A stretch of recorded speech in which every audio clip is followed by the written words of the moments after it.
भूतिया डॉल को मरे कुछ ही दिन हुए थे। गांव में हीरा, सोना और खुशियों की बहार लौट आई थी। लोग अब राहत की सांस ले रहे थे। उन्हें लग रहा था कि खतरा टल चुका है, लेकिन उन्हें क्या पता था कि असली डर अभी बाकी था। गांव से लगभग 100 किलोमीटर दूर एक भयानक, सुनसान और डरावना जंगल था। इस जंगल में रहता था एक कुख्यात चोर, गुलाबी राक्षस। वह पैसे और सोने के लिए न जाने कितने गांवों को लूट चुका था। लोग कहते थे कि वह इंसान नहीं, शैतान है। उस जंगल में उसने सैकड़ों भूतियां डॉल टांग रखी थी, जिससे कोई उस इलाके में कदम भी रखने से डरता था। सबको लगता था कि वो जंगल भूतों का अड्डा है। एक दिन गुलाबी राक्षस को खबर मिलती है कि राय स्टार के गांव में ढेर सारा सोना और हीरा है। उसकी आंखों में लालच की चमक आ जाती है और वो गांव को लूटने की योजना बना लेता है। गांव में एक बार फिर डर की लहर दौड़ जाती है। हर रात किसी घर के बाहर वही डरावनी डॉल दिखाई देती। जो भी बाहर निकलता, 2 नकाबपोश गुंडे अचानक हमला करके उसे मार देते और गायब हो जाते। एक दिन अपेक्स नाम का युवक अपने काम से लौट रहा था। रास्ते में उसे वही डॉल दिखती है और उसमें से एक डरावनी आवाज आती है।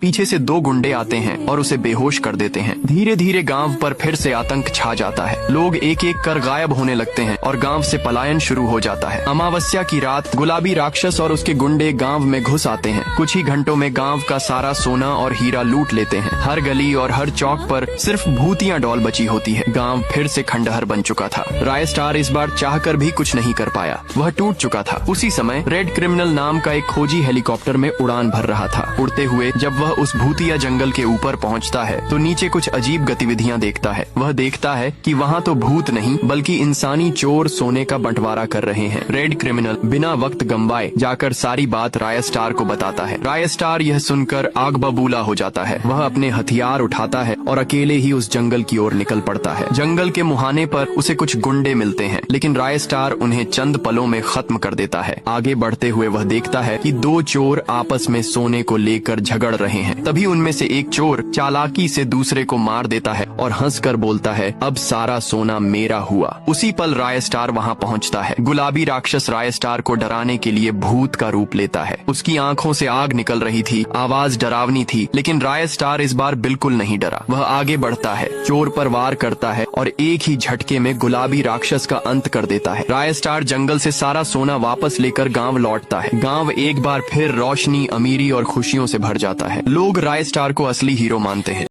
चलिए मिलते हैं अगले वीडियो में, तब तक के लिए बाय।